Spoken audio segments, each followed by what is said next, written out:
Primeiro a gente começa falando de um balanço do campeonato estadual. O campeonato estadual do Rio de Janeiro, o chamado Campeonato Carioca, é o melhor campeonato de todos os campeonatos regionais que acontecem no país. Isso não é uma opinião, isso é uma afirmação baseada em números, em dados, em estatística. Esse ano, especificamente, tivemos aí um resultado aquém do esperado. A partir do término da Taça Guanabara, o público deixou de comparecer ao estádio. Isso foi um fato que foi muito marcante. Mas não aconteceu exclusivamente no Rio de Janeiro. Isso aconteceu pelo país afora.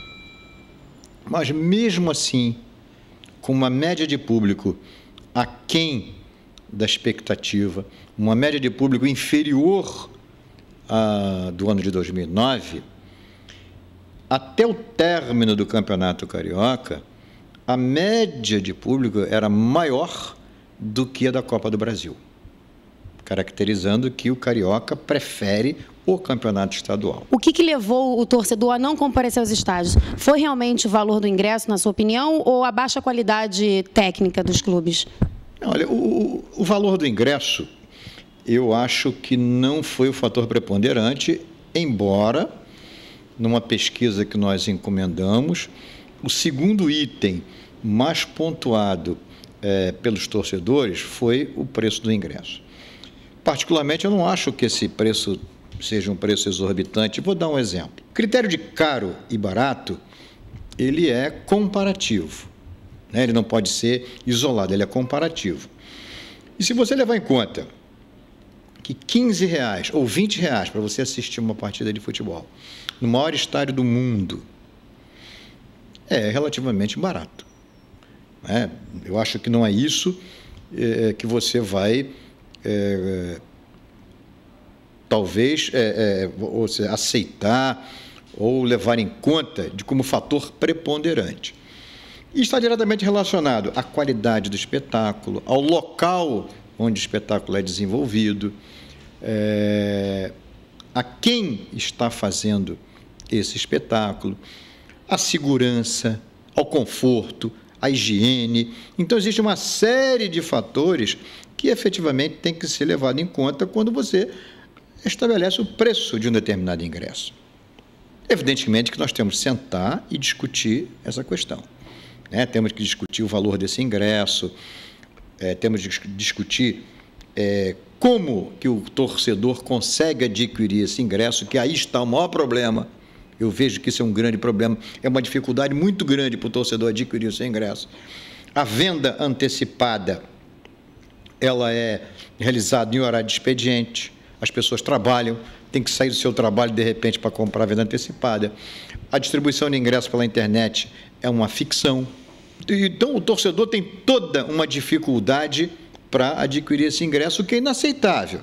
Tudo isso, a dificuldade de comprar ingresso, o horário talvez pouco adequado para os jogos, caro ou não, o clube não tendo que ir na casa do adversário, os grandes clubes praticamente ficaram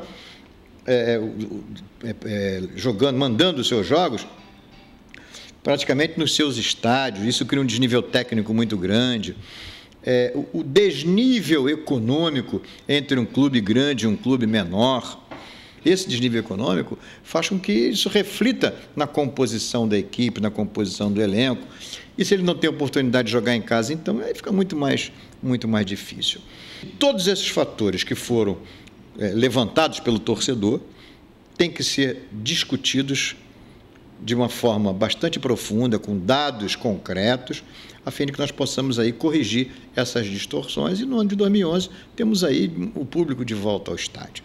Agora, vocês têm um projeto, o Corredor do Futebol, né? Eu andei vendo, e é um projeto interessante. Eu queria que você me explicasse um pouco mais sobre esse projeto, dos benefícios e as perspectivas.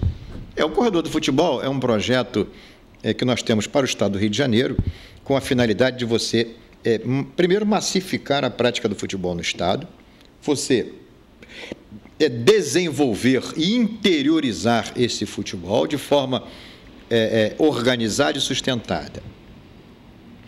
Precisamos que os clubes tenham os seus próprios centros de treinamento e formação, centros de excelência em formação e treinamento, e que possam haver estádios compatíveis com a importância do futebol do Rio de Janeiro.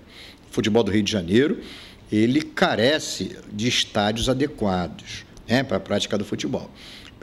Quando nós falamos aí em grandes espetáculos, praticamente nós ficamos restritos a Maracanã, Engenhão, hoje, eventualmente Volta Redonda.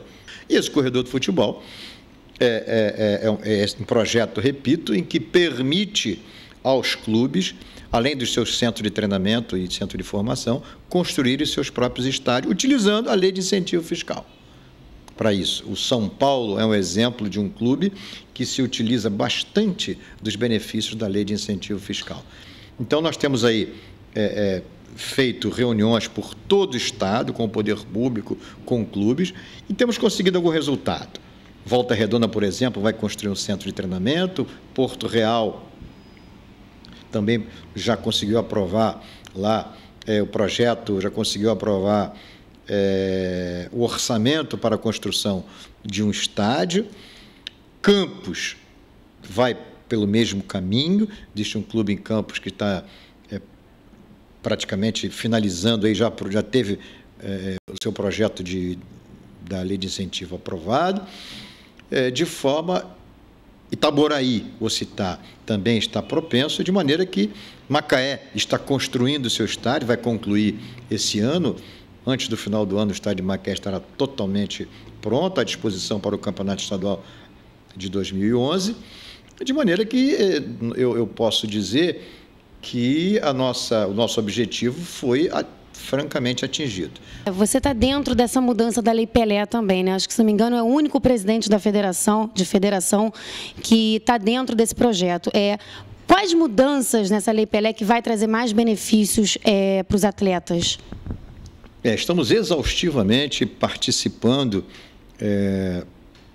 das mudanças da Lei Pelé e, respondendo a sua pergunta especificamente, eu posso citar um grande benefício, em que o ganho que um atleta teve ao ser inserido no PL, uma modificação que dá ao atleta a garantia de que ele vai receber todo o seu contrato.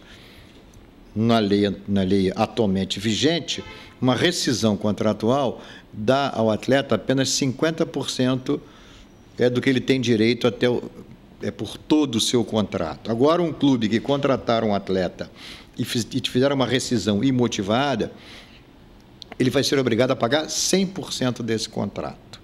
Então, isso é uma grande conquista dos atletas, em que a tranquilidade, que ao fazer um contrato não importa o prazo, efetivamente ele vai receber integralmente o seu contrato, não apenas pela metade.